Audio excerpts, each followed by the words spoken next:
காரியத்துல 4 காரியங்கள் உங்களுக்கு சொல்லியிருக்கேன். முதல் ரீசன் அப்படி என்னன்னா, இது ஆண்டவர் சொல்லிட்டார், நான் பரிசுத்தர், ஆகையால் நீங்கள் என்ன பண்ணுங்க, பரிசுத்தராயிருங்கள். இது கமாண்டட் பை காட். ஒரு தீர்க்கதரிசி சொல்லல, ஒரு பிரசங்கியார் இதை பிரசங்கிக்கல, தேவனே சொல்றாரு, நான் பரிசுத்தர், ஆகையால் நீங்கள் என்ன பண்ணுங்க, பரிசுத்தராயிருங்கள். முதல் ரீசன். ரெண்டாவது என்னன்னா, நாம ஒரு விழுந்து போன நிலையில இருக்கோம். விழுந்து போன நிலையில இருக்கிற நம்மை ஆண்டவர் என்ன பண்ணார்னா மீட்டெடுத்தார், ரட்சித்தார். ரட்சித்தது, அவர் ரட்சித்து என்ன பண்ணியிருக்கிறார்னா, அவருடைய பிள்ளைகள் என்கிற அந்தஸ்தை நமக்கு என்ன பண்ணியிருக்கிறார், கொடுத்திருக்கிறார். நம்ம முன்னால இருந்த நிலைமை எப்படி இருந்ததுன்னா ரொம்ப மோசமா இருந்தது. இப்போ ஆண்டவர் அந்த நிலையிலே நம்மளை வாழ்வதற்காக என்ன பண்ணல, மீட் எடுக்கல. ஸோ நம்முடைய நிலைமை எப்படி இருக்குதுன்னு, முன்னால எப்படி இருந்தேன், இப்போ நான் எப்படி இருக்கிறேன்.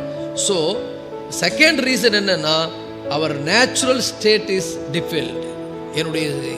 என்னுடைய தன்மை முதல்ல எப்படி இருந்ததுன்னா, விழுந்து போன நிலையில இருந்தேன், தேவன் என்னை தூக்கி எடுத்திருக்கிறார்.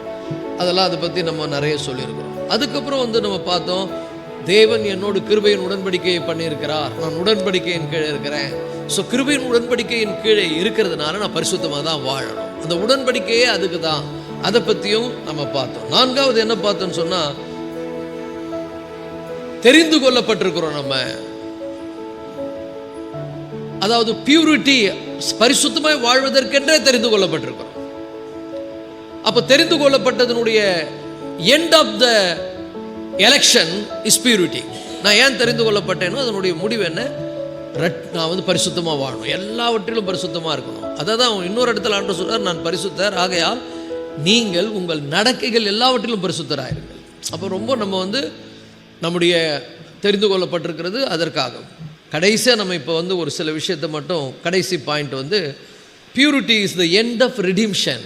ரட்சிக்கப்பட்டதனுடைய முடிவு என்ன, என் ஆண்டவர் என்னை ஏன் ரட்சித்தார் அப்படின்னு சொன்னால், என்னை பரிசுத்த வாழ்வுக்காகவே என்னை ரட்சித்திருக்கிறார். இந்த உலகத்தில் நான் வாழ்கின்ற காலம் முழுவதும் ரொம்ப கவனமாக நடந்து, என் இருதயத்தில் உள்ளதை நான் பார்த்து, நான் ஆண்டவருக்கு பிரியம் இல்லாத வாழ்க்கையை வாழாமல் கர்த்தருக்கு பிரியமாக வாழ்வதில் கவனம் செலுத்துவது ரொம்ப அவசியம்.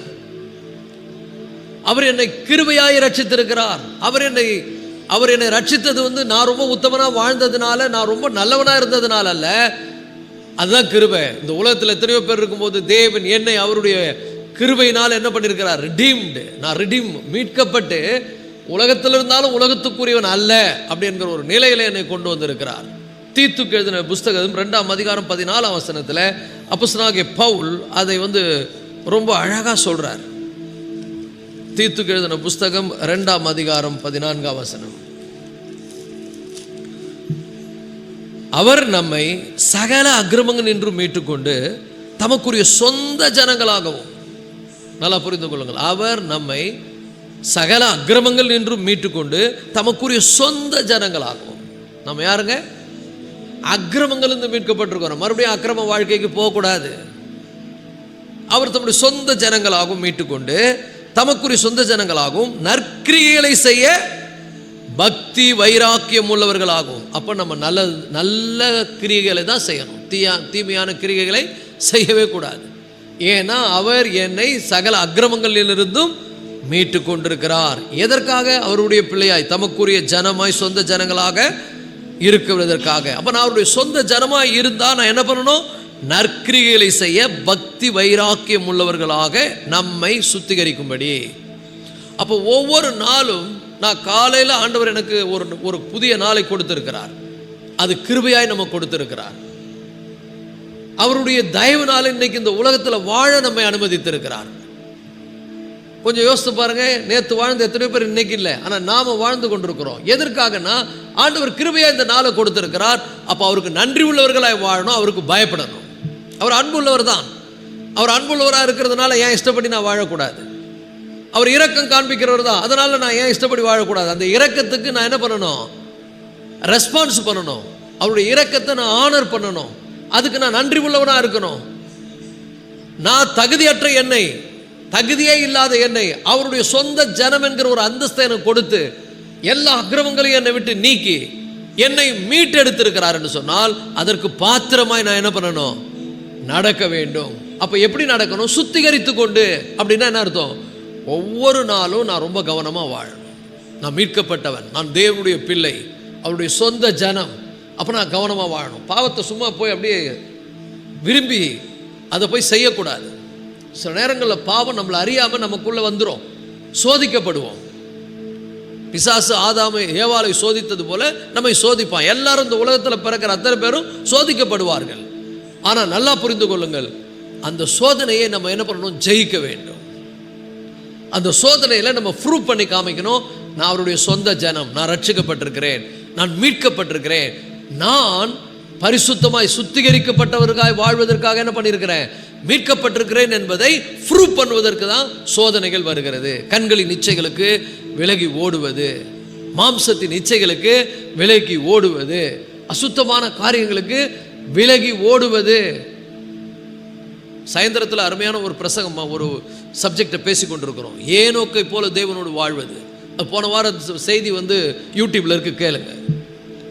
ரட்சிக்கப்பட்டு மீட்கப்பட்டு எல்லாரும் ஞானஸ்தானம் எடுத்து ஞான போஜனத்தை புசித்து மோசையின் மூலம் மேகத்தினாலும் சமுத்திரத்தினால் ஞானஸ்தானம் பெற்ற வாக்குத்தத்தத்தின் ஜனங்கள், உடன்படிக்கையின் கீழ் இருக்கிற ஜனங்கள், அவங்கள பற்றி ஆண்டவர் சொல்லும் போது அவர்களில் அநேகர் மேல் தேவன் பிரியமாய் இல்லை அப்படின்னு சொல்றார். இத்தனைக்கும் எகிப்திலிருந்து விடுதலையாக்கப்பட்டவங்க, மோசையின் மூலம் சமுத்திரத்தினாலும் மேகத்தினாலும் ஞானஸ்தானம் பண்ணப்பட்டவர்கள், வானத்தின் அப்பத்தினாலே ஞான போஜனத்தை புசித்தவர்கள், உடன்படிக்கைக்கு சொந்தக்காரர்கள். அவர்களில் அநேகரிடத்தில் தேவன் என்னவா இல்லையா? பிரியமா இல்லை. காரணம் என்னன்னா, இவ்வளவோ ஆண்டவர் அவங்களை அங்கிருந்து மீட்டுக்கொண்டு சமுத்திரத்தினாலும் ஜலத்தினால் ஞானஸ்தானம் பெற்று ஞான போஜனத்தை புசித்து தேவனுடைய அற்புதங்களை கண்டும் கூட தேவனுக்கு பிரியமா இருக்கணும்ன்ற எண்ணம் இல்லை. அப்படிப்பட்ட கிறிஸ்தவங்க இன்னைக்கு நிறைய பேர் இருக்கிறாங்க. அப்படிப்பட்ட ஒரு கொடுமையான உலகம் இன்னைக்கு மாறிக்கொண்டிருக்கிறது. பாவம் நிறைந்த உலகம். எல்லா நன்மை ஆண்டவர் கொடுக்கிறார். இன்னைக்கு உயிரோடு இருக்கிறதே அவருடைய கிருபை. இன்னைக்கு உயிரோடு இருக்கிறது மட்டும் இல்லை, நமக்கு வேண்டிய எல்லாவற்றையும் தருகிறார். எத்தனையோ ஆபத்துகள் இருந்து காப்பாற்றி இருக்கிறார், எத்தனையோ பிரச்சனையிலிருந்து நம்ம கூட இருந்திருக்கிறார். இதெல்லாம் அவர் செய்யணும்னு அவசியம் இல்லை. எத்தனையோ பேர் இன்னைக்கு இந்த உலகத்தில் கொடுமையான மரணங்களை சந்தித்திருக்கிறார்களே, அவர்களுள் நாம் ஒருவராய் இல்லாமல் நம்மை ஆண்டவர் பாதுகாத்து காப்பாற்றி வந்திருக்கிறாரே, அது எதற்காக என்று சொன்னால் அவருக்கு பிரியமாக வாழணும், அவருக்கு நன்றி உள்ளவர்களாக இருக்கணும் என்பதற்காக.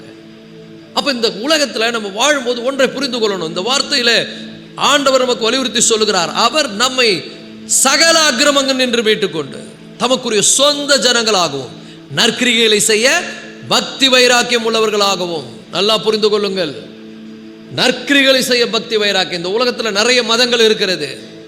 அவங்க எல்லாம் எப்படி வாழறாங்கன்னு பாருங்க. எப்படி வேணா வாழலாம். பக்தி என்பது நான் ஏதோ பூஜை பண்ணுவதோ, நான் ஏதோ ஆண்டவருக்கு மெழுகுவத்தி ஏற்றுவதோ கிடையாது. ஏதோ ஆலய ஆராதனையில் பங்கு பெறுவதோ கிடையாது, காணிக்கை செலுத்துவதோ கிடையாது. அவருக்கு பயந்து தீமையை விட்டு விலகுவது, அவருக்கு கர்த்தருக்கு பயப்படுதலே ஞானத்தின் ஆரம்பம். உண்மையான ஞானம் என்ன? கர்த்தருக்கு பயப்படுவது. கர்த்தருக்கு பயப்படுதல் என்றால் என்ன? தீமையை விட்டு விலகுவதே கர்த்தருக்கு பயப்படுகிற பயம். அப்போ நம்ம பயப்படணும். இது தேவனுக்கு பிரியமில்லாத காரியம். ஏன்னா நல்லா புரிஞ்சுங்க, அவர் கோபப்பட்டா, அவருடைய கோபத்துக்கு நம்ம உள்ளானா நம்ம வாழ முடியாது. இந்த உலகத்தில் நல்ல ஒரு சூழல் நமக்கு அமையாது. ஆனால் கோபம், இதுவரைக்கும் அவர் கோபப்படலைன்னா கிருபை, இரக்கம், என் மேல அன்பா இருக்கிறாரு, என்னை மாறுவதற்கு ஒரு வாய்ப்பை கொடுத்திருக்கிறார். இந்த நாள் கூட நீங்க மாறுவதற்கான வாய்ப்பு. ஸோ நான் பெட்டர் ஆகணும். என் இருதயத்தை நான் பார்த்து, ஏன் இஸ்ரவேல் ஜனங்கள் ஆண்டவர் வனாந்திரத்தில் வழி நடத்தினார்? உபாகமம் 8ஆம் அதிகாரத்தில் வாசிக்கிறோம். அவங்க பல பிரச்சனைகளை சந்திக்க ஏன் ஆண்டவர் நடத்தினார்? அவர்கள் தங்களுடைய இருதயத்தில் உள்ளதை அறியும்படியாக. எவ்வளவு நான் கெட்டவனா இருக்கிற பாரு, எவ்வளவு என்னுடைய இருதயம் திருக்குள்ளதா இருக்கிறது, எவ்வளவு கெட்டதை எனக்குள்ள வந்து அது விரும்புது. அப்ப இதை உணர்த்தும்படியாகத்தான் ஆண்டவர் சில சூழ்நிலைகளிலே நம்மை நடத்துகிறார். அப்ப அதை உணர்ந்து என்ன பண்ணணும்? நம்ம பக்தி உள்ளவர்களா மாறணும், தீமையை வெறுக்கணும், பாவத்தை விட்டு விலக வரணும், அசுத்தமான வாழ்க்கையை விட்டு வெறுத்து ஐயோ ஆண்டவருக்கு பிடிக்காது, இதுதான் வாழ்க்கை. ஏன்னா நல்லா புரிந்து கொள்ளுங்கள், காலம் இப்படியே ஓடிக்கொண்டிருக்காது. ஒரு முடிவு வருகிறது. அந்த முடிவு வரும்போது நீ பரிசுத்தமா வாழலை, ஆண்டவருக்கு பிரியமா வாழலை, ஆண்டவருக்கு பயந்து நடக்கல, உன் இஷ்டப்படி நீ வாழ்ந்தன்னு சொன்னா உனக்கு ஐயோ. சும்மா கண்ணு தெரியாத கூட மாதிரி வாழாதீங்க. கண்ணு தெரியாத ஒரு பிளைண்டு மனுஷன் கூட இன்னைக்கு நிதானமா நடந்து நேர் வழியில நடக்கிறான், கரெக்டான வழியில போறான். ஆனா இன்னைக்கு கண்ணு தெரியுதுன்றவன் தான் இடறி விழுகிறான். இன்னைக்கு நிறைய பேர் ரட்சிக்கப்பட்ட ஜனங்கள் தான் என்ன பண்றாங்க? பாவத்தில் இடறி விழுகிறார்கள், பாவத்தை போய் விரும்பி செய்கிறார்கள். உன்னை எதுக்காக ஆண்டவர் ரட்சித்தார்? உனக்காக ஏன் ரத்த சிந்தினார்? உனக்காக இந்த பூமிக்கு ஏன் வந்தார்? ஏன் சிலுவையில் கொடூரமான மரணத்தை அடைந்தார்? இதையெல்லாம் யோசித்து பார்த்து வாழ்க்கையை மாற்றி கர்த்தருக்கு பயந்து பக்தி உள்ளவர்களாய் நாம் நடக்கணும். பக்தி என்பது என் இருதயத்துக்குள்ள ஆண்டவருக்கு பயப்படுவது. ஐயோ நான் கர்த்தருக்கு பிரியமில்லாத காரியத்தை செய்கிறேனே, அவர் மேலே எனக்கு அன்பே குறைஞ்சு போச்சே, அவரோடு நான் நெருக்கமாக வாழ்கிற வாழ்க்கையே இல்லையே, என் மனமெல்லாம் உலக சிந்தையிலே இருக்குதே, நான் உலகத்தின் பின்னால் போய் கொண்டிருக்கிறேனே, என் ஆசை இச்சைகள் நிறைவேற்றுவதற்கு சிற்றின்பங்களை நோக்கி போய் கொண்டிருக்கிறேனே. இன்னைக்கு நிறைய பேர் இடறுவதற்கு காரணம் என்ன தெரியுமா? சபையில் இருக்கிறவங்க சாட்சியா வாழ்வதில்லை. ஒரு ஒரு ஒரு 2-3 பேர் சாட்சியா வாழ்ந்தா போதுங்க, எல்லாரும் ஆண்டவருக்கு பயப்படுறவங்கள கொஞ்சம் வழி திருப்பி கொண்டு வர முடியும். இன்னைக்கு சபை என்ன ஆச்சுன்னு சொன்ன சாட்சியே இல்லை. ஏதோ ஒரு விதத்தில் அவங்க இடறி போய் ஆண்டவரை துக்கப்படுத்தி அவங்க விரும்பி பாவத்தை செய்து சுயநலமாய் வாழ்வதனால மற்றவங்களும் அவங்கள ஃபாலோ பண்ணுறாங்க. ஒரு ஆடு தப்பாக போனால் அந்த ஆடை நிறைய பேர் பின்பற்றி போவது, நிறைய ஆடுகள் பின்பற்றி போவது போல. ஆனால் நம்ம எஜமானுடைய முன்னணையை அறிகின்றவர்களாக, மாடு தனது எஜமானையும் கழுதை தனது முன்னணையும் அறியும், என் ஜனங்களோ அறிவில்லாமல் போகிறார்கள் என்று சொல்லுகிறார்கள். அப்போ நல்லா புரிஞ்சுங்க, நம்ம ஏசப்பாவை வாயில வணங்குவது அல்லங்க, வாழ்க்கையின் மூலம் வணங்குவது. வாயினால் கனப்படுத்துவதல்ல, வாழ்க்கையின் மூலம் கனப்படுத்துவது. அதை தான் தேவன் விரும்புகிறார். அப்ப ஆண்டவர் எதை பார்க்கிறார்? இருதயத்தை பார்க்கிறார். உன் இருதயம் எதன் மீது நாட்டமா இருக்குது? செயலை பார்க்கல. நிறைய பேர் செயல்ல செய்துட்டா போதும்னு நினைக்கிறாங்க. கிடையாது. தேவன் இருதயத்தை என்ன பண்றார்? பார்க்கிறார். பக்தி வைராக்கியம் உள்ளவர்களாக. இன்னைக்கு பாருங்க, சில பேர் பார்த்தீங்கன்னா கடவுளுக்கு பொருத்தனை பண்றாங்க. பொருத்தனை பண்ணி இந்த காரியத்தை நான் வைராக்கியமா செய்கிறேன், தியாகமா பண்றேன் அப்படின்றாங்க. ஆனா கிறிஸ்தவங்க இந்த உலகத்தில் ஆண்டவருக்கு வாழைப்பழத்தையோ அல்லது ஆப்பிளையோ மெழுகுவத்தையோ கொடுக்கிறவர்கள் அல்ல, புனித ஸ்தலத்துக்கு பிரயாணம் பண்ணுகிறவர்கள் அல்ல, புனித காரியங்கள் என்று சொல்லி சடங்குகளை சம்பிரதாயங்களை செய்கிறவர்கள் அல்ல. ஆண்டவருக்கு முன்பாக நீதியாய் நேர்மையாய் பரிசுத்தமாய் வாழ்வேன் என்று பொருத்தனை பண்ண வேண்டும். அதுதான் கர்த்தர் விரும்புகிறார். அப்ப ரட்சிப்பினுடைய நோக்கம் என்ன? ஏன் தேவன் என்னை ரட்சித்தார்? என்னை தேவன் ரட்சித்ததே அவருக்கு முன்னால நான் பக்தி வைராக்கியம் உள்ளவனாய் வாழவும், சகல அக்கிரமங்களையும் விட்டு விலகவும், அவருடைய சொந்த ஜனங்களாய் வாழவும். ஒரு முறை அந்த வசனத்தை வாசிப்போம். அவர் நம்மை சகல அக்கிரமங்கள் நின்று மீட்டுக்கொண்டு தமக்குரிய சொந்த ஜனங்களாகவும் நற்கிரிகைகளை செய்ய பக்தி வைராக்கியம் உள்ளவர்களாகவும் நம்மை சுத்திகரிக்கும்படி. சுத்திகரிக்கப்பட்ட வாழ்க்கை. ஏதோ ஒரு விஷயத்துல நீ கிறிஸ்தவனா இருந்து தப்பு பண்ற, ஆண்டவர் உன்னை உணர்த்துறாருன்னா உடனே அதை விட்டு வெளியே வா. இல்லை, தேவனுடைய கோபாக்கினை சந்திக்க வேண்டியது வரும். அந்த கோபாக்கினை என்பது ரொம்ப ஸ்லோவாக தான் நடக்கும்.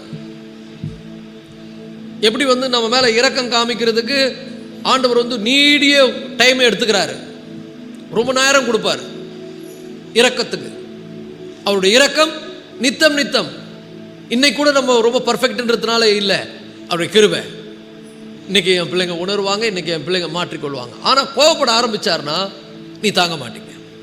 அவருடைய கோபம் அவ்வளவு பயங்கரமா இருக்கும், அது சடுதியாய் நம்ம மேல் வரும். அவர் கர்த்தருடைய கோபத்துக்கு நம்ம உள்ளாக கூடாது. அனனியா சப்பிரால் ஒரு சின்ன போய் சொன்னாங்க, தேவாலயத்தில் விழுந்து செத்தாங்க. இன்னைக்கு ஆண்டவர் கிருபையா இருக்கிறார்னா, நம்ம எல்லார் மேல ஒரு தயவா இருக்கிறார்னா நல்லா புரிந்து கொள்ளுங்கள், நமக்கு கிருபை அளிக்கிறார். கிருபை அளிக்கிறார். இந்த கிருபையை நம்ம தவறா எடுத்துக்கொள்ளக்கூடாது. அப்போ சகல அக்கிரமங்கள் என்ன பண்ணுறோம், என்ன யோசிக்கிறோம், என் இருதயம் எப்படி இருக்குது, நான் எப்படி நடக்கிறேன் என்பதை நம்ம யோசித்து பார்த்து சகல நற்கிரிகளை செய்யவும் நம்மை சுத்திகரித்துக் கொள்ளும்படி தமக்காக தம்மை தாமே ஒப்பு கொடுத்தார். அப்போ நல்லா புரிந்து கொள்ளுங்கள், அவர் எதற்காக தம்மை தாமே ஒப்பு கொடுத்தார்? அவருடைய பிள்ளைகளாய் வாழ்வதற்கு. இயேசு பிறந்ததனுடைய நோக்கம் என்ன? இயேசு உலகத்தில் பிறந்தது என்ன? நான் வந்துட்டேன், நான் உங்களுக்கு ஏன் வந்தேன், நான் வந்து உங்கள் பாவத்தெல்லாம் மன்னிச்சிடறேன், நீங்கள் பாவம் போய் செய்யுங்க, அதுக்காக வந்தார்? இல்லை. மத்தேயு 1:21 சொல்லுகிறது, அவருக்கு இயேசு என்று பெயரிடுவாயாக, ஏனெனில் அவர் தம்முடைய ஜனங்களின் பாவங்களை நீக்கி, எல்லாம் சொல்லுங்க, பாவங்களை நீக்கி. பாவத்திலேயே உன்னை வைக்கிறதுக்கு இயேசு மரிக்கல, இயேசு வரல, இயேசு ரத்தம் சிந்தல. அவர் தம்முடைய ஜனங்களின் பாவங்களை நீக்கி அவர்களை ரட்சிப்பார். ரட்சிப்பு என்பது என்ன? பாவத்தை விட்டு நீங்கி வாழ்வது, பாவத்திலேயே வாழ்வதல்ல. கழுவப்பட்ட பன்றி மறுபடியும் சேத்துல போய் விழுற மாதிரி விழாத, நாயானது கக்கினதை தின்ற மாதிரி நீ தின்னாத. என்னை தேவன் மீட்டெடுத்திருக்கிறார், நான் பழைய வாழ்க்கைக்குள்ள போகவே கூடாது. இன்னைக்கு கிருபையினால் அவர் வைத்திருக்கிறார். ஒருவேளை அவருடைய கோபாக்கினை சந்திக்க வேண்டியது இருந்தால் கொடுமையா இருக்கும். இந்த நல்லா புரிந்து கொள்ளுங்கள், கோபம் வந்துருச்சுன்னா அதுக்கப்புறம் நீ போய் அழுது கண்ணீர் விட்டு ஜெபம் பண்ணி ரிப்போர்ட் பண்றது ரொம்ப சிரமம், முடியாது. உன் மனசு உன்னை வேற மாதிரி நடத்திடும். நல்லா இருக்கும் போதே கிருபையை என்ன பண்ணணும்? பயன்படுத்தணும். இன்னைக்கு எத்தனை பேர் சாபத்துக்குள்ளா இருக்காங்க தெரியுமா? கர்த்தருக்கு விரோதமாக பாவம் செய்து கொடுமை திடீரென்று சடுதியாக அவர்கள் மேலே கோபாக்கினை வந்து விடுகிறது. சொல்லும் போது கேட்கறது இல்லை. கோபாக்கினை வந்த பிறகு அப்புறம் கண்ணீர் விட்டு கதறி, நீதிமொழிகள் 1 தான் கடைசி வசனத்தில் சொல்கிற மாதிரி, நான் கூப்பிடும் போது நீ என்னை கவனிக்கலை, நீ நான் சொல்லும் போது நீ உணரலை, இப்போ நீ கூப்பிடும்போது நான் கவனிக்க மாட்டேன்னு ஆண்டவர் போயிடுவார். இது அநேகருடைய வாழ்க்கையில் சாத்தியமாகிறது. ஒரு சில பேருக்கு ஆண்டவர் என்ன பண்ணுவார்னா, அவன் கண்ணீர் விட்டு அவன் அழுது உண்மையாக மனம் திரும்பினா, ஒருவேளை அந்த டைமில் அப்படி ஒரு மனாசை மாதிரி மனம் திரும்பினா சூப்பர். மனாசை எத்தனையோ முறை ஆண்டவர் சொன்னார், கேட்கல. அவன் உணராமல் இருந்தான், தேவ கோபாக்கினை வந்தது, அவன் ரொம்ப நெருக்கப்பட்டு அவன் அழுது கதர்னான். அவன் கதர்னது பார்த்தீங்கன்னா பைபிள் மாதிரி ஒரு புக்கே இருக்குது அவன் அழுத அழை. அப்போ நான் எப்படி அழுதுருப்பான் பாருங்க. இன்னைக்கு நம்ம என்ன நினைக்கிறோம்? பாவம் செய்துட்டு ஆண்டவரே என்ன மன்னிச்சிருங்க ஆண்டவரேன்னு சொல்கிறோம். மனாசே அவன் நெருக்கப்படும் போது அப்படி கண்ணீர் விட்டு அழுதானா, அவ்வளோ கதர்னானா. ஐயோ எனக்கு சொல்லும் போது நான் புரியலை, நான் அப்படி நடந்துட்டேன், ஆண்டவர் சொன்ன மாதிரியே வந்துருச்சே. அவ்வளவு அழுத பிறகு ஆண்டவர் மனாசைக்கு மனம் இறங்கினார். இன்னைக்கு சொல்கிறேன் பாருங்க, சில பேர் ரொம்ப பாவத்தில் இருக்கிறீங்க, சில பேர் ரொம்ப ஆண்டவர் ஒரு காரியத்தை வெளிப்படுத்தினார்னு 2 வாரத்துக்கு முன்னாடி உங்களுக்கு சொன்னேன். நம்ம சபையில் சாக்கடை டாய்லெட் தண்ணியெல்லாம் வருது, அது மிதந்துக்குன்னு வருது, அப்படி உள்ளே வருது எல்லாம் நிறைய. ஒரு சில பேர்லாம் விழுந்து உருண்டு கிடக்குறாங்க. அது என்னன்னா, அருவருப்பான பாவம் சபைக்குள்ளே காணப்படுகிறது. அருவருப்பான பாவத்துக்குள்ளே நிறைய பேர் இருக்கிறீங்க. அதிலிருந்து நீங்கள் மீட்டு அந்த வாழ்க்கையை மாற்றிக்கொண்டு கர்த்தருக்கு பிரியமாக வாழ்வதில் கவனம் செலுத்துங்கள். பயப்படுங்க, ஏன்னா இன்னும் காலம் எப்படி போவோன்னு தெரியாது. ஆண்டவர் வந்துட்டார்னா நீ எங்கே நிற்பேன்னு சொல்லுங்கள். இன்னைக்கு ஒருவேளை ஆண்டவர் வந்துட்டார்னா உன்னை பற்றி ஆண்டவர் என்ன, உன்னுடைய சாட்சி என்ன? உன்னை ஆண்டவர் கூப்பிடுவாரா? பேர் சொல்லி அழைப்பாரா உன்னை? இல்லை, அக்கிரம செய்யக்காரரே என்னை விட்டு அகன்று போங்கள், உங்களை ஒரு காலம் அறியேன் என்று ஆண்டவர் சொல்லுவாரா? ஒருவேளை இன்னைக்கு நீ மரித்து போனால், நீ ஆண்டவரை போய் சந்திக்க நேர்ந்தால், ஆண்டவர் என்ன பரலோகத்துக்கு சேர்த்துங்கன்னு சொல்ல முடியுமா? இல்லை ஆண்டவர் உன்னை பார்த்து என்ன சொல்லுவார்? நீ சொல்லலாம், நான் சர்ச்சுக்கு வந்தேனே, நான் கொயரில் நின்னேனே, நான் பாட்டு பாடினேனே, நான் காணிக்க கொடுத்தேனே, நான் தசமபாகம் கொடுத்தேனே, நான் இதை பண்ணேன் அதை பண்ணேன்னு சொல்லலாம். ஆண்டு சொல்லுவார், அக்கிரம செய்யக்காரர் என்னை விட்டு அகன்று போங்கள், உங்களை ஒரு காலம் அறியன்னு சொல்லிட்டாருன்னா அது எப்படி இருக்கும் பாருங்க. அந்த காலம் வருவதற்கு ரொம்ப நாள் கிடையாது, ரொம்ப நெருக்கத்தில் இருக்கிறோம். முடிவு வரப்போகிறது. முடிவு வருவதற்கு ரொம்ப நாள் இல்லை, முடிவு வருவதற்கு முன்னால் கொடுக்கக்கூடிய செய்தி தான் மனம் திரும்புதல் செய்தி. இந்த நாட்களிலே நம்ம அதிக பக்தி உள்ளவர்களாய் அக்கிரமங்களை விட்டு, பாவத்தை விட்டு, பரிசுத்த வாழ்வை கவனம் செலுத்தி ஒரே ஒரு காரியம், என் தேவனுக்கு பயப்படணும். நான் அப்பாவுக்கு பிடிக்காத ஒரு காரியத்தை நான் செய்யக்கூடாது. அவரை துக்கப்படுத்துகிற வாழ்க்கை எனக்கு ஒரு நாளும் வேண்டாம். அவருக்கு பிரியமா வாழ்வது தான். நான் ஏன் சுய இஷ்டத்தின்படி போகாமல், என்னுடைய சிற்றின்பங்களுக்கு, இந்த உலகத்தில் இருக்கக்கூடிய இந்த இச்சையின் வாழ்க்கைக்கு போகாமல் பரிசுத்த வாழ்க்கைக்கு நேராக என்னை திருப்பி கொள்ளும் பொழுது ஆண்டவர் ரொம்ப சந்தோஷப்படுவார். என் பிள்ளைங்க என்ன பண்ணிட்டாங்க? தன்னுடைய வாழ்க்கையை மாற்றிக்கொண்டார்கள், என் பக்கமாய் திரும்பி இருக்கிறார்கள். அப்போ ஆண்டவர் என்ன பண்ணுவார்? ரொம்ப மகிழ்ச்சி அடைவார். உங்களுக்குள்ள ஒரு நம்பிக்கை வந்துடும். இன்னைக்கு ஆண்டவர் வந்தால் கூட அவரை சந்திக்க நான் ஆயத்தம். I am ready, I am prepared. இன்னைக்கு மரணம் வந்தாலும் நான் அவரை சந்திக்க ஆயத்தம். அவர் வந்தாலும் நான் ரெடியாக இருக்கிறேன். என்னை பார்த்து ஆண்டவர் சொல்லுவார், நீ என் பிள்ளை, என்னை பேர் சொல்லி கூப்பிடுவார். நீ கொஞ்சத்தில் உண்மையாக இருந்த, உன்னுடைய வாழ்க்கையை எனக்கு பிரியமாக இந்த உலகத்தில் வாழ்ந்த, என் பிள்ளையா நான் வாழ்ந்த, என்னுடைய சொந்த ஜனமாக உன்னை மீட்டு கொண்டேன், அதற்காகவே நீ வாழ்ந்த, ஆகவே என்னுடைய சந்தோஷத்துக்குள்ளே பிரவேசி என்று ஆண்டவர் நம்மை பார்த்து சொல்லுவார். அதை விட்டுட்டு இயேசுவா பேரை வைத்துக்கொண்டு நான் அவருக்கு துரோகம் பண்ணுகிற வாழ்க்கை வாழ்ந்து கொண்டு அவரை வேதனைப்படுத்தி கொண்டு என்னை மன்னிப்பார்னு நானே என்னை ஏமாற்றி கொண்டிருந்தால், நல்லா புரிந்து கொள்ளுங்கள், அறிந்து செய்கிறவனுக்கு பல அடி, அறியாமல் செய்கிறவனுக்கு சில அடி. ஆனால் நிச்சயமாக எல்லாருக்கும் அடி. அறிந்து செய்தாலும் அறியாமல் செய்தாலும் ஆக்கினை தீர்ப்பு உண்டு. தேவ கோபாக்கினை சந்திக்க வேண்டியது இருக்கும்.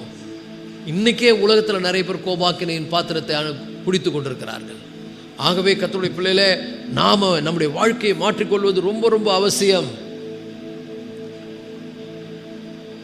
1 யோவான் 5ஆம் அதிகாரம் 6ஆம் வசனம். 1 யோவான் 5ஆம் அதிகாரம் 6ஆம் வசனம்.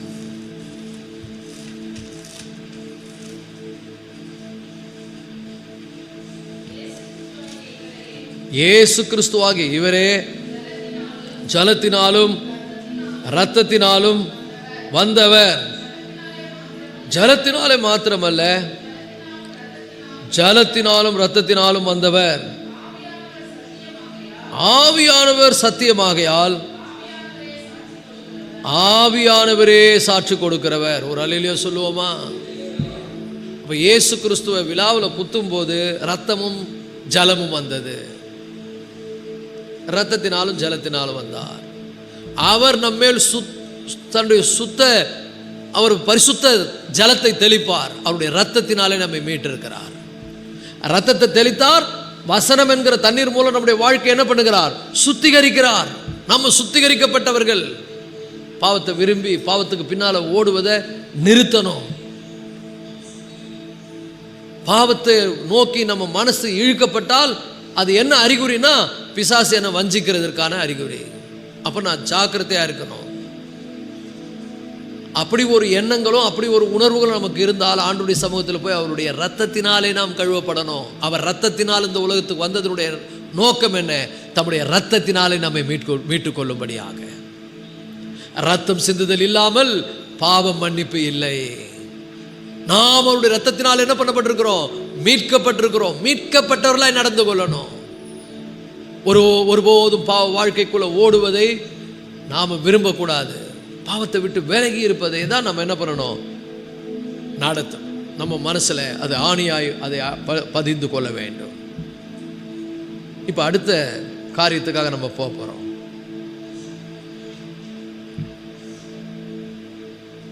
ஏன் நான் இருதயத்தில் பரிசுத்தம் உள்ளவனாக இருக்கணும்? அது ரொம்ப முக்கியம். ஏன் நான் இருதயத்தில் பரிசுத்தம் உள்ளவனாக இருக்கிறோம்? ஏன்னா ஆண்டவர் அந்த இருதய பரிசுத்தம் உள்ளவர்களுக்கு ஒரு பாக்கியத்தை கொடுத்திருக்கிறார். என்ன பாக்கியம் அது? மாபெரும் பாக்கியம்.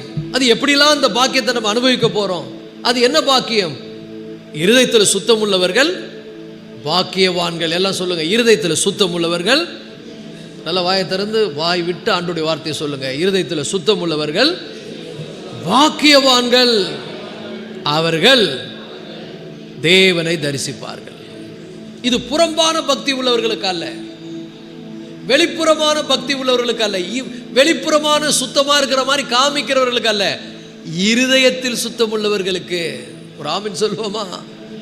1 சாமுவேல் புத்தகத்தில் ஒரு அற்புதமான வசனம், 16ஆம் அதிகாரம் 7ஆம் வசனம். 1 சாமுவேல் 16ஆம் அதிகாரம் 7ஆம் வசனம். 1 சாமுவேல். கர்த்தர் சாமுவேலை நோக்கி, நீ இவனுடைய முகத்தையும் இவனுடைய சரீர வளர்ச்சியையும் பார்க்க வேண்டாம், நான் இவனை புறக்கணித்தேன். மனுஷன் பார்க்கிறபடி நான் பாரேன், மனுஷன் முகத்தை பார்ப்பான், கர்த்தரோ இருதயத்தை பார்க்கிறார். என்ன அருமையான வார்த்தை பாருங்க. எவ்வளவு பேர் இருக்கிறாங்க, எல்லாரையும் ஆண்டவர் புறக்கணிக்கிறாரு. ஏன்னா எங்கேயோ அவங்க சரியில்லை, ஆனா வெளிப்புறமா பார்த்தா பர்ஃபெக்டா இருக்காங்க. வெளிப்புறமா அவங்க நல்லா ரொம்ப பக்தி உள்ளவர்கள் மாதிரியும், ரொம்ப பரிசுத்தம் உள்ளவர்கள் மாதிரியும் அவங்களுடைய ஆக்ஷன்லாம் பார்த்தா அப்படி இருக்குது. ஆனா இவன் காட்டில் இருக்கிறான். ஆனா காட்டில் இருந்தாலும் அவன் இருதயம் கர்த்தர் மேல இருக்குது. அவன் இருதயம் கர்த்தரை ரொம்ப நேசிக்கிறவனா இருக்கிறான். இன்னொன்று, தீமையை விட்டு விலகுவதில் ரொம்ப கவனமா இருக்கிறான். பாவத்தை விட்டு விலகுவதில் அவன் பாவத்தை வெறுக்கிறான். அவன் ஆண்டவரை நேசிக்கிறான். அவனுக்குள்ள அப்படி ஒரு மனநிலை இருக்குது. அவனுக்கு கடவுளுக்கு பயப்படுற பயம் இருக்குது.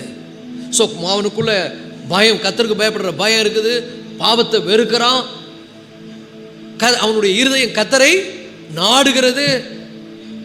அது எப்படி நமக்கு தெரியுது? அவன் எழுதின சங்கீதங்கள்லாம் படிங்க, என்ன அழகான சங்கீதங்கள் பாருங்க. துன்மார்க்கருடைய ஆலோசனை நடக்காத, ஓப்பனிங் சங்கீதமே. பாவியினுடைய வழியில நிற்காத, பரியாசக்காரர் உட்காரும் இடத்தில் உட்காராத. அப்ப என்ன அனுபவம் பாருங்க, என்ன அனுபவம் பாருங்க. இன்னைக்கு நம்ம இதெல்லாம் பண்றோம். நம்ம என்ன பண்றோம்? துன்மார்க்கருடைய ஆலோசனையை தான் கேட்கிறோம். இப்போ இவ்வளோ பிரசங்கம் பண்றேன், இவ்வளோ கர்த்தருடைய ஆலோசனையை கொடுக்குறேன். இதை கேட்டு வெளியே போன உடனே பிசாசு உங்களுக்கு ஆலோசனை கொடுப்பான், துன்மார்க்கன். இல்லை யாராவது வந்து சொல்லுவாங்க, இதெல்லாம் சாத்தியம் கிடையாது, இப்படிலாம் நம்ம வாழ்வது சாத்தியம் கிடையாது. அது ஒன்றும் இல்லை, யார் தான் செய்யலை, எல்லாம் தான் செய்கிறாங்க, எல்லாரையும் பாருங்க.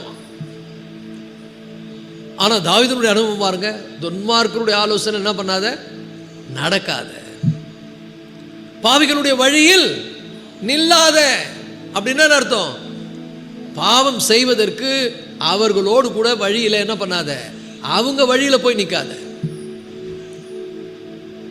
அவங்க சொன்னா நீ என்ன பண்ண, அவங்களை விட்டு பிரிந்து போனோம், அதை விட்டுடுறோம். என்ன பண்றோம்னா அவன் கூடவே போறோம், அவன் வழியில போய் நிற்கிறோம். நம்மளை கூட மாட்டாங்களான்னு நிற்கிறோம். எவ்வளவு பெரிய காரியம். அப்ப தாவீதினுடைய இருதயம் பாருங்க, இதுல ரொம்ப கவனமா இருந்தது. அவன் துன்மார்க்கருடைய ஆலோசனையை வெறுத்தான், பாவிகளுடைய வழியில் அவன் நிற்கிறதில்ல, பரியாசக்காரர் உட்காரும் இடத்தில் உட்காரல, கர்த்தருடைய வேதத்தில் அவன் பிரியமா இருந்திருக்கிறான்னா என்ன அர்த்தம்? ஆண்டவர் மேல அவ்வளவு பிரியம் இருந்து வச்சிருக்கிறான். அப்ப ஆண்டவர் ஈசாயின் பிள்ளைகள் எல்லாரையும் பார்க்கிறாரு, யாருடைய இருதயமும் சரியில்லைங்க. ஏன்னா மனுஷன் பார்க்குற மாதிரி பார்க்க மாட்டாரு. இன்னைக்கு காலையில் இங்க வந்திருக்கிறவங்க ஒவ்வொருவரையும் ஆண்டவர் எப்படி பார்க்கிறாருன்னு கொஞ்சம் யோசனை பாருங்க. நீங்க என்ன நகை போட்டுன்னு வந்திருக்கிறீங்க, என்ன சாரி கட்டுன்னு வந்திருக்கிறீங்க, நீங்க என்ன பிராண்ட் சட்டை போட்டு வந்திருக்கிறீங்க, நீங்க என்ன கருப்பா சவப்பா, ஆண்டவர் பார்க்கவே மாட்டாருங்க. அதை பார்க்கிற ஆண்டவர் அல்லங்க. இன்னைக்கு வந்திருக்கிற உங்களுடைய இருதயங்களை கர்த்தர் பார்க்கிறார். ஒருவேளை நான் பார்க்கலாம், உங்களை நான் கூட எடை போட்டு பார்க்கலாம், கொஞ்சம் நல்லா இருக்கிறவங்க, கொஞ்சம் இவங்க இப்படி இருக்கிறாங்க அப்படி இருக்காங்க. ஆனால் தேவன் அப்படி பார்க்கிறவர் அல்ல. ஆண்டவர் டக்குன்னு சொல்லுவார், நான் இவனை புறக்கணித்தேன், இவன் இருதயம் சரியில்லை, இவன் இருதயம் இச்சையே நிரம்பி இருக்குது, பாவத்தால் நிரம்பி இருக்கிறது, அசுத்தமானதே விரும்புகிறான், அருவருப்பான வாழ்க்கை இவனுக்குள்ள இருக்கிறது, எனக்கு பயப்படுற பயம் இல்லை. அதை ஆண்டவர் பார்க்கிறாருங்க. இந்த காலை வேளையில மனுஷன் பார்க்கிற பிரகாரம் தேவன் பார்க்கிறவர் அல்ல.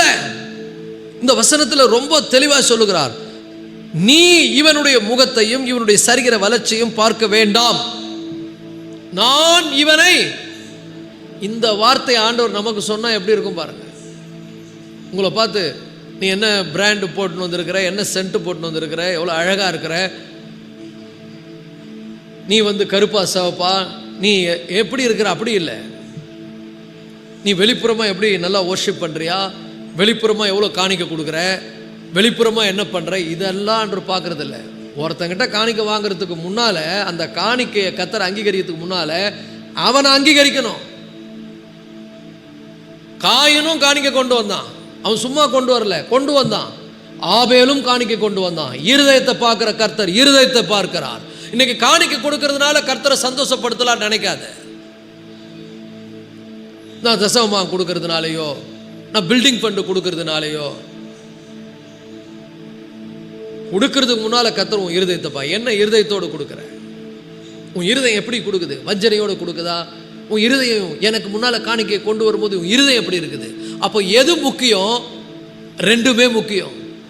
கொடுக்கறதுக்கு முன்னால் இருதயத்தை பாரு. இருதயம் சரியில்லைன்னா அந்த காணிக்கை வேணாம், இதில் போட்டேன்னா உனக்கு சாபம்.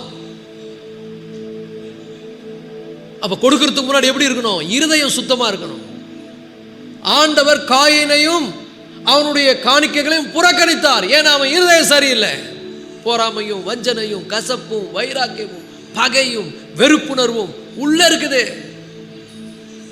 ஆனா ஆபேல் பாருங்க, ஆண்டவருக்கு பயப்படுகிறவன், ஆண்டவரை நேசிக்கிறவன், ஒரு சுத்த இருதயத்தோடு இந்த காணிக்கையை கொண்டு வருகிறான். நல்ல மனசோடு இந்த காணிக்கையை கொண்டு வருகிறான். வேதம் சொல்லுகிறது, கர்த்தர் ஆபேலையும் அவனுடைய காணிக்கையை அங்கீகரித்தார். காரணம், தேவன் மனிதன் பார்க்கிறபடி பார்க்கிறவர் அல்ல. சில பேர் சொல்லுவாங்க, காயின் காய்கறி கொடுத்தான், ஆபேல் பலி கொண்டு வந்தான், அதனால இல்லைங்க. ஏன்னா ஆண்டவர் தான் சொன்னார், விளைச்சல்ல முதல்ல கொண்டு வானார்.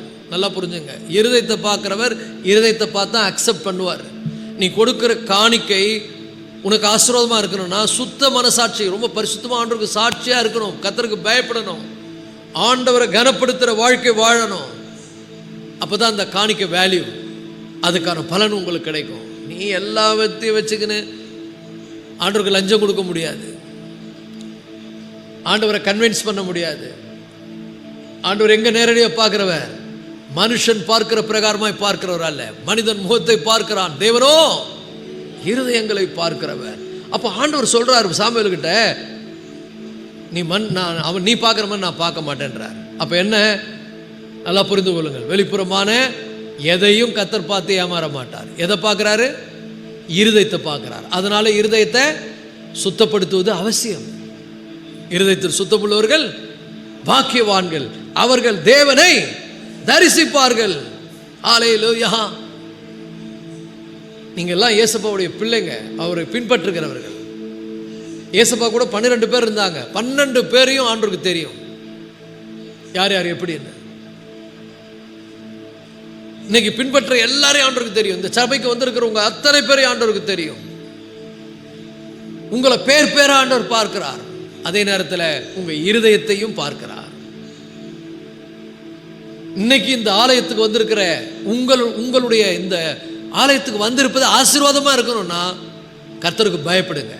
ஐயோ ஆண்டவரே, நான் இதுவரைக்கும் அப்படி நடந்துட்டேன், இனிமே அப்படி நடக்க மாட்டேன், உங்களுக்கு பிரியமா வாழ்வேன், என் வாழ்க்கையை ஒப்பு கொடுக்கிறேன், என்னையே நான் பலியிடுகிறேன், என்னை உமக்கு என்ன பண்ணுறேன், ஜீவபலியாய் ஒப்பு கொடுக்கிறேன், நான் பழைய வாழ்க்கைக்கு போக மாட்டேன், இப்போ உணர்ந்துட்டேன், நான் இனி வாழப்போவது எப்படின்னா சுத்தமா உமக்கு பிரியமா உமக்கு பயந்து உங்களை பிரியப்படுத்தணும், உங்க வருகைக்கு ஆயத்தமாகணும், உங்களை சந்திக்க நான் ஆயத்தமா இருக்கணும், அதற்காக நான் வாழுகிறேன்.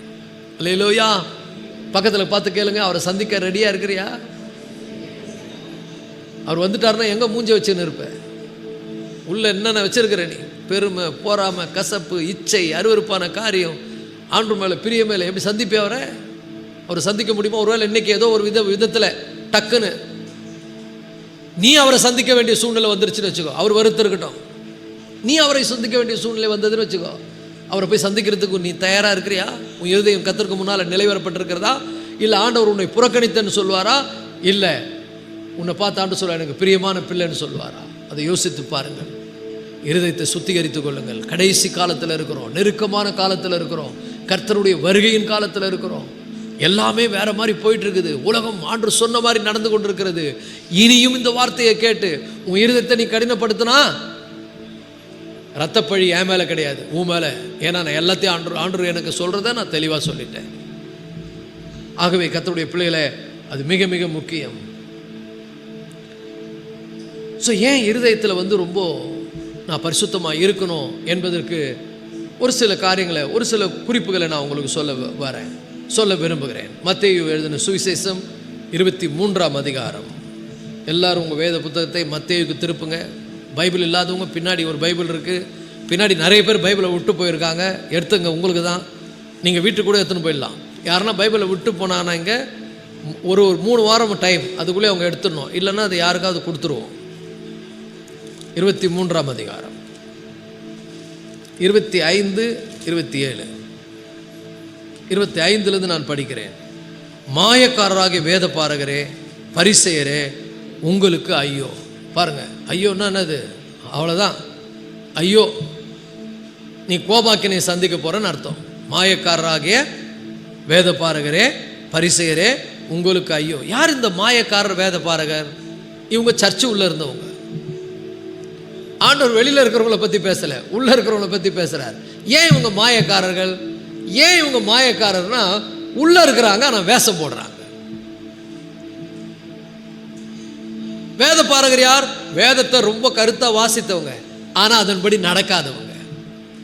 நீ வேத பாரகனா இருப்பது தப்பு இல்லை, அதன்படி நடக்காம இருப்பது தான் தப்பு. நீ ஆலயத்துக்கு வருவது தப்பு இல்லை, ஆலயத்தில் வந்து தேவனுடைய வார்த்தையை உணர்ந்து கொண்டு வாழ்க்கையை மாற்றிக்கொள்ளாம இருப்பது தப்பு. இவங்களை பார்த்து தான் ஆண்டவர் சொன்னாரு, வேத பாரகராக, மாயக்காரராக வேத பாரகரே, பரிசேயரே, உங்களுக்கு ஐயோ. எப்படி ஆண்டவர் பார்க்கிறார் பாருங்க. போஜன போஜன பான பாத்திரங்களின் வெளிப்புறத்தை சுத்தமாக்குகிறீர்கள். நல்லா காலையில் எழுந்து குளிச்சுட்டு, நல்லா பர்ஃப்யூம் போட்டு, நல்லா வெளியில் அப்படியே சும்மா ஊழியக்காரர் கூட அப்படி இருக்க ட்ரெஸ் பண்ண மாட்டார், ஊழியக்காரி கூட அப்படி ட்ரெஸ் பண்ண மாட்டாங்க. அப்படி ட்ரெஸ் பண்ணிக்கின்னு ரொம்ப பவ்யமாக பைபிள் எடுத்துக்கின்னு பெரிய பரிசுத்தவான் மாதிரி உள்ள வரியா, பரிசுத்தவான் மாதிரி உள்ள வரியே, ஆனால் வெளிப்புறமா நீ எல்லாம் பண்றியே அன்று சொன்னார். மாயக்காரராகிய வேத பாரகரே, பரிசேயரே, உங்களுக்கு ஐயோ. போஜன பான பாத்திரத்தின் வெளிப்புறத்தை சுத்தமாக்குகிறீர்கள், உட்புறத்தில் அவைகள் கொள்ளையினாலும் அநீதித்தினாலும் நிறைந்திருக்கிறது. ஆண்டவர் வெளியே பார்க்கிறவர் இல்லை, வெளியும் பார்ப்பாரு, உள்ளேயும் பார்ப்பாரு. அப்ப நல்லா புரிஞ்சுங்க, உள்ள கசப்பு, வைராக்கியம், பகை, அசுத்தமான எண்ணங்கள், அருவருப்பான எண்ணங்கள், சிற்றின்பங்கள், எப்ப பாரு உலக பிரகாரம் ஆண்டவரை பற்றும் எண்ணமே. ஆண்டவருக்கு பயப்படுறது கிடையாது, கர்த்தருக்கு பயப்படுற பயம் இல்லை. துணிகரமா காரியங்களை செய்வது, துணிகரமாய் பாவம் செய்வது. ஏதோ ஞாயிற்றுக்கிழமை சர்ச்சுக்கு வந்துட்டா ஆண்டவர் ரொம்ப சந்தோஷப்பட்டுருவாரு. நீ செத்துருவ, நல்லா புரிஞ்சுக்கோ. ஏன்னா உனக்கு தான் என்னது ஐயோ. வந்தா வாழ்க்கை மாறணும், வாழ்க்கை சரியாகணும். கோபாக்கினைக்கு இடம் கொடுக்காம மனம் திரும்பு. வெளிப்புறமான ஆக்டிங்கை பார்த்து ஆண்டவர் மயங்கிறவர் அல்ல. இன்னைக்கு ஒருவேளை தேவனை சந்திக்கக்கூடிய சூழல் ஏற்பட்டால் யோசித்து பார். சும்மா அப்படியே இந்த உலகத்தில் நிரந்தரமா 500 வருஷம் நீ வாழ போறது இல்லை. 500 வருஷம் வாழற கேரண்டி தான் எல்லாம் பண்ணிக்கலாம். 100 வருஷம் கூட நீ வாழ மாட்டேன். 100 வருஷம் வாழ்ந்தாலே கஷ்டம். வாழ போறது ரொம்ப சொற்ப காலம். அது இடையில என்ன நடக்குன்னு சொல்ல முடியாது. என்ன கொலை நோய் வருதோ, என்ன விபத்துகள் வரப்போதோ, என்ன பிரச்சனைகள் வரப்போதோ தெரியாது. ஆனால் எது வந்தாலும் எனக்கு தெரியும், நான் இயேசுவுக்கு உண்மையாக இருக்கிறேன், அவரை ரொம்ப நேசிக்கிறேன், எல்லா தீமையிலேருந்து என்னை பாதுகாப்பார், முடிவில் என்ன அவரை போய் சந்திக்க என்ன தகுதியாக்குவார்னு ஒரு தைரியம் இருக்கும். நீ இயேசுவுக்கு உண்மையாக இல்லைன்னா நாளைக்கு என்ன நடக்க போகுதுன்னு கலக்கத்திலே இருப்பேன். அதனால தான் ஐயோ. ஐயோ ஏன்? யார் இந்த வேத பாரகர், இந்த பரிசேயர்? நடிக்கிறவங்க, சும்மா பெரிய பரிசுத்தவான் மாதிரி நடிக்கிறது, விசுவாசி மாதிரி ஆக்ட் பண்ணுறது. ஆனால் உள்ளம் சரி கிடையாது, வாழ்க்கை சரி கிடையாது, கர்த்தருக்கு பயப்படுற பயம் கிடையாது.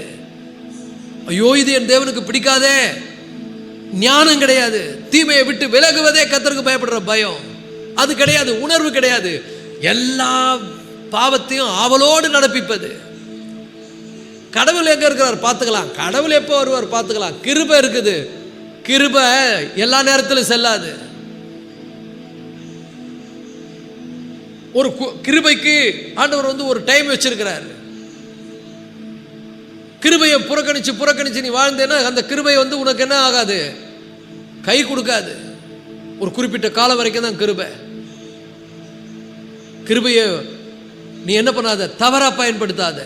கிருபையை எதுக்கு தெரியுமா? நீ பரிசுத்த வாழ்க்கைக்கு தான் கிருபை. ஆண்டவருக்கு பயந்து வாழ்வதற்கு கிருபை. இன்னைக்கு ஆண்டவர் இந்த நாளை கொடுத்துக்கிறார், அவருக்கு நான் பயப்படணும், என் வாழ்க்கையை மாற்றிக்கணும், என்னை ஆண்டவர் உணர்த்துகிறார், நான் பரிசுத்த வாழ்க்கைக்கு வரணும். கர்த்தருக்கு பயப்படுற பயம், கர்த்தருக்கு பயப்படுதல் தான் ஞானத்தின் ஆரம்பம்.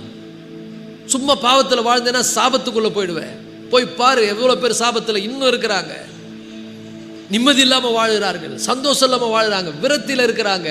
அவங்க நைட்டில் நிம்மதியாக தூங்குறது இல்லை. இரவெல்லாம் பிசாசினுடைய தாக்குதல், விரத்தி, மனசோர்வு, தற்கொலை எண்ணங்கள், கெட்ட பழக்க வழக்கங்களுக்கு அடிமை. ஏன்? ஆண்டவரை விட்டு எங்கேயோ போயிட்டு இருக்காங்க, ஆண்டவரை விட்டு தூரம் போயிட்டாங்க. ஒரு குறிப்பிட்ட காலம் வரைக்கும் தான் கிருபை.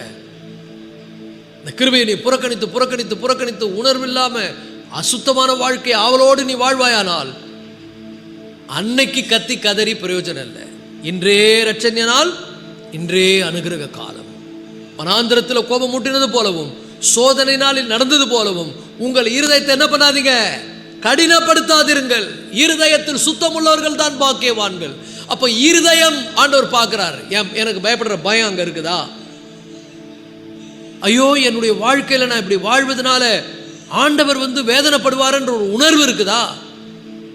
ஐயோ, நான் பரலோகத்துக்கு போகணுமே, நான் இப்ப இப்படிலாம் பண்ண நான் பரலோக ராஜ்யத்துக்கு பிரவேசிக்க முடியாதே. நல்லா புரிஞ்சுங்க, இங்க ஒரு விஷயத்தை நான் சொல்லி ஆகணும். இயேசு இந்த உலகத்தில் அவர் ஊழியத்தை ஆரம்பித்த போது ஜனங்கள்லாம் சீர்கட்டு போயிருந்தாங்க. அதனால தான் இந்த மாதிரி திட்டுறார் ஆண்டவர், வேத பாரகரை பரிசேர் உங்களுக்கு ஐயோன்னு. நிறைய பேர் கெட்டு போயிட்டு இருந்தாங்க. ஆனால் அந்த இடத்துல சில பேர் புனிதமான காரியங்களை செய்து கொண்டிருந்தார்கள். சர்ச்சுக்கு வருவது, காணிக்கை கொடுப்பது, சடங்குகள் சம்பிரதாயம் ஒழுங்காக செய்தாங்க. அவங்க என்ன நினைச்சாங்க, இதெல்லாம் பண்ணி நம்ம பரலோகத்துக்கு போயிடலான்னு நினைச்சாங்க. ஆனால் பரலோகத்து ராஜ்யத்தின் மேலே ஒரு ஏக்கம் இருந்தது, தேவனுடைய ராஜ்யத்துக்கு வரணும்னு ஒரு ஏக்கம் இருந்தது. இப்படிலாம் இருந்த ஒரு மனிதன் தான் நிக்கதேமு. அவன் நைட்டில் இயேசு பார்த்தான். ஏன்னா இயேசுவினோடு யாரோ சம்திங் ஆண்டவர் தேவன் இருக்கிறாருன்னு கண்டுபிடிச்சான். ஆனால் இயேசு தான் தேவன் அவனுக்கு தெரியாது. நேரம் வந்தான், சொன்னான், போதகரே, ஒருத்தர் கூட கடவுள் இல்லைன்னா அவங்க இப்படிலாம் செய்ய முடியாதுன்னா. ஆண்டவர் என்ன தெரியுமா பண்ணாரு? அவன் இருதயத்தில் இருக்கிற கேள்விக்கு பதில் சொன்னார். நீ நிறைய பண்ணுறப்பா, நிறைய கற்றுக்கிற, நிறைய கேட்குற, நிறைய போதனையாக இருக்கிற, நிறைய திறமைசாலியாக இருக்கிற, நிறைய சடங்கெல்லாம் செய்கிற. ஆனால் நான் உனக்கு சொல்கிறேன், நீ மறுபடியும் பிறவாவிட்டால் தேவனுடைய ராஜ்யத்தில் பிரவேசிக்க மாட்டாய். அப்போதான் உனக்கு எலக்ட்ரிக் சாக்கு மாதிரி அடிச்சுது. ஏன்னா உள்ளத்தில் என்ன இருக்குது? பரலோகத்துக்கு போகணும், பரலோகத்துக்கு போகணும். இதெல்லாம் செய்து அவனுக்கு பரலோகத்துக்கு போகணுன்ற நிச்சயம் இல்லை. அந்த நிச்சயத்தை கொடுக்க தான் சொன்னார், இதெல்லாம் செய்யறதுனால அங்கே வர முடியாது, மறுபடியும் பிறந்தால் மாத்திரமே வர முடியும். அவன் அப்படியே சரண்ட் ஆயிட்டான். நல்லா புரிந்து கொள்ளுங்கள். இன்னைக்கு கூட உங்கள் இருதயம் உலகத்தில் வாழணும், பாவம் செய்யணும், நல்லா ஆரோக்கியமாக இருக்கணும், இந்த உலகத்தில் வசதியாக வாழணும், எல்லாம் ஓகே. இதெல்லாம் கர்த்தர் கொடுப்பார். இந்த நாளை கொடுத்தவர் இந்த நாளுக்கு வேண்டிய அனைத்தையும் கொடுப்பார்.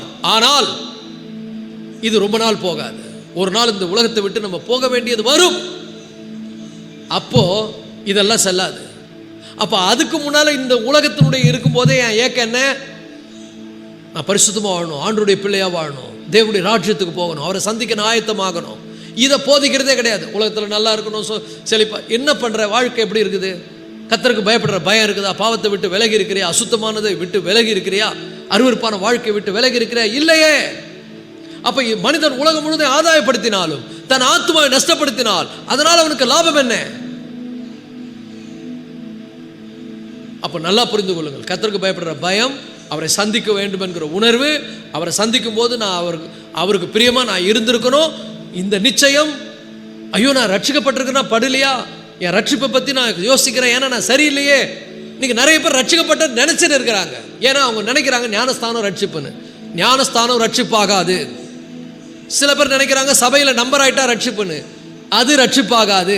நான் கிறிஸ்தவ குடும்பத்தில் பிறந்தா ரட்சிப்புன்னு. அது ரட்சிப்பாகாது. அப்பாவும் அம்மாவும் டாக்டரு, அது குழந்தை பிறந்தா அது டாக்டர் ஆகிடுமா? கிடையாது. அது படிக்கணும், அது டைம் ஸ்பெண்ட் பண்ணணும், அது எக்ஸாமில் பாஸ் பண்ணணும், அது நிறைய ப்ராக்டிஸ் பண்ணணும், அப்போ தான் அது டாக்டர் ஆகும். அதே மாதிரி தான் ரட்சிப்பு கூட. ரட்சிப்பு என்பது என்ன? சும்மா நீ கிறிஸ்தவனா பிறந்துட்டா போதாது, சபைக்கு வந்துட்டா போதாது, ஞானஸ்தானம் எடுத்தா போதாது. உன் வாழ்க்கையில் நீ ப்ராக்டிஸ் பண்ணும் பரிசுத்த வாழ்க்கையை. சும்மா வெளிப்புறமாக ஆக்ட் பண்ணுறது இல்லை, உள்ளே ஒரு மாற்றம் வரணும். உள்ளே கர்த்தருக்கு பயப்படுற பயம். இந்த உலக வாழ்க்கை சீக்கிரம் முடிஞ்சிருமே, நான் அவரை சந்திக்கணுமே என்ற ஒரு ஏக்கம். இதுதான் நிக்கதோமுடைய இருதயம். நிக்கதோமுடைய இருதயத்தை ஆண்டவர் நேராக பார்த்து சொல்லிட்டாரு, ஓகே நீ என்னை பற்றி தெரிஞ்சுக்கினுங்கிற, பரவாயில்ல, நீ நல்லா பண்ணுற, சூப்பர், அதையே ஃபாலோ பண்ண சொல்ல. அவன் இருதயத்திலேருந்து ஆண்டவர் ஆன்சர் பண்ணார், நிக்கதோமே இதெல்லாம் நீ பண்ணுற ஓகே, பட் நான் உனக்கு சொல்கிறேன், உன் இருதயத்தில் ஒரு கேள்வி இருக்குது, பரலோகத்துக்கு வரணும்னு. நீ மறுபடியும் பிறவாவிட்டால் தேவனுடைய ராஜ்யத்தில் பிரவேசிக்க மாட்டாய். இன்னைக்கு சொல்றேன் கர்த்தருடைய பிள்ளைகளை, பாவ வாழ்க்கை விட்டு வாழுங்கள், விலகி வாருங்கள், மறுபடியும் மறுபிறப்பினுடைய அனுபவத்தை பெற்றுக்கொள்ளுங்கள். ஒரு காலத்தில் விழுந்து போன நிலையில பிறந்த பாவம் செய்தேன், இப்போ இயேசுடைய பிள்ளையா பிறந்திருக்கிறேன், அவருடைய பிள்ளையா வாழ்வேன். ஸோ இங்க ஆண்டவர் சொல்லுகிறார், மாயக்காரராகிய வேதபாரகரே பரிசேயரே உங்களுக்கு ஐயோ, உங்களுக்கு ஐயோ, போஜன பான பாத்திரங்களின் வெளிப்புறத்தை சுத்தமாக்குகிறீர்கள், உட்புறத்திலோ அவைகள் கொள்ளையினாலும் அநீதித்தினாலும் நிறைந்திருக்கிறது. 27ஆம் வசனம், மாயக்காரராக வேதபாரகரே பரிசேயரே உங்களுக்கு ஐயோ, வெள்ளை அடிக்கப்பட்ட கல்லறைக்கு ஒப்பாய் இருக்கிறீர்கள், அவைகள் புறம்பே அலங்காரமாய் காணப்பட்டும் உள்ளேயோ மரித்தவர்களுடைய எலும்புகளினாலும் சகல அசுத்தத்தினாலும் நிறைந்திருக்கும். இன்னைக்கு நிறைய பேருடைய வாழ்க்கை அப்படிதான், எல்லா சுத்தமான எண்ணமும் உள்ள நிறைஞ்சிருக்கு. கேட்டால் கிறிஸ்தவர்கள் என்று சொல்லுகிறார்கள். நீ சொல்லி உன்னை ஏமாத்திக்க வேண்டியதுதான், நீ வேற மாதிரி சொல்லி உன்னை ஏமாத்திக்கலாம், ஆனால் கிறிஸ்தவன்னு சொல்லி நீ உன்னை ஏமாத்திக்கவே முடியாது. ஏன்னா உன் இருதயமே உனக்கு சொல்லும் உன் வாழ்க்கை சரியில்லை, உன் இருதயம் உன்னை, அதான் வேதத்தில் 1 யோவானில் வாசிக்கிறோம், நம்முடைய இருதயமே நம்மை குற்றவாளியாக தீர்க்குமானால். அப்போ இந்த இருதயம் என்ன பண்ணணும், கர்த்தருக்கு முன்னால் போய் கதறணும், கதறுதலோட இருதயத்தை ஊற்றி, ஆண்டவரே என் வாழ்க்கை சரியில்லை, நான் உங்களை துக்கப்படுத்திட்டேனே, நான் ரட்சிக்கப்பட்டனா எனக்கு சந்தேகமாக இருக்கு, நான் சர்ச்சுக்கு வர்றதுனாலையோ கிறிஸ்தவ குடும்பத்தில் பிறக்கிறதுனாலையோ நான் தசமம் கொடுக்கறதுனாலையோ அல்லது நான் ஆலயத்துக்கு ஆராதனை பண்ணுறதுனாலையோ நான் பெரிய பரலோக ராஜ்யத்தை சம்பாதிக்க முடியாது, எனக்குள்ள ஒரு மனமாற்றம் வரணும். அப்போ நல்லா புரிந்து கொள்ளுங்கள், மனுஷன் பார்க்குற மாதிரி ஆண்டவர் என்ன பண்ணுறதில்ல, ஒருபோதும் பார்க்கறதில்லை. அவர் எங்கே பார்க்கிறார், உள்ளே பார்க்கிறார். ஹல்லேலூயா. இன்னைக்கு நிறைய பேர் எப்படி இருக்காங்க, பெயிண்ட் அடிக்கப்பட்ட கல்லறை மாதிரி இருக்காங்க, வெள்ளை அடிக்கப்பட்ட கல்லறை, ஒயிட் வாஷ் டூம். வெளிப்புறமா பார்த்தா சூப்பரா இருப்பாங்க, ஆனா ஆண்டவர் அப்படி பார்க்க மாட்டாரு. வெளியிலேயே பார்க்கிறவர் இல்ல, நேரடியாக எங்க பார்க்கிறாரு, உள்ளே போ பார்க்கிறார். ஒரு ஆமென் சொல்லுங்க. சில பேர் நல்லா புரிஞ்சுங்க, உள்ள அருவருப்பான காரியம்லாம் இருக்குது, உள்ள அருவருப்பா இருக்குது, ஆனா வெளியே பார்த்தா அழகா பெயிண்ட் பண்ணிட்டாங்க. சில பாத்திரங்கள்லாம் பார்த்தீங்கன்னா அவ்வளோ அழகா இருக்கும், ஆனா உள்ள திறந்தா ஒரே நாத்த அடிக்குது, திறந்தா கப் அடிக்குது, அப்படியே ஸ்மெல்லு. நிறைய பேருடைய வாழ்க்கை அப்படிதான் இருக்குது. இந்த காலை வேளை கர்த்தருடைய பிள்ளையில நல்லா புரிந்து கொள்ளுங்கள், இருதயத்தை ஆண்டவர் பார்க்கிறார். மனுஷன் பார்க்கிற மாதிரி அவர் பார்க்கிறது இல்லை. மனுஷனை நீ ஏமாத்தலாம், கர்த்தரை ஒருபோது என்ன பண்ண முடியாது, ஏமாற்ற முடியாது. ஹல்லேலூயா. ஸோ பரிசுத்தம் என்பது உள்ளுக்குள்ளே இருக்க வேண்டியது. உள்ளுக்குள்ளே, நான் உள்ளே ரொம்ப ஆண்டவருக்கு பயப்படுற பயம், உள்ளே கர்த்தருக்கு பிரியமா வாழணுன்ற ஏக்கம், ஐயோ நான் கர்த்தருக்கு பிரியமா இல்லையே என்கிற ஒரு துடிப்பு இருக்குதா? நிறைய பேருக்கு இல்லை, அப்படியே போகிறது ஜாலியாக இருக்கு. ஆனால் கர்த்தருடைய பிள்ளைகளை மனுஷன் பார்க்குறப்ப கர்த்தர் என்ன பண்ணுறதில்ல, ஒருபோதும் பார்க்கறதில்ல, அவர் வெளிப்புறமாய் பார்க்கிறவர் அல்ல. அதனால தான் ஆண்டவர் சொல்லிட்டாரு, பரிசேயர் வேதபாரகர்களுடைய நீதியிலும் உங்களுடைய நீதி அதிகமாக இராவிட்டால் நீங்கள் பரலோக ராஜ்யத்தில் பிரவேசிக்க முடியாது.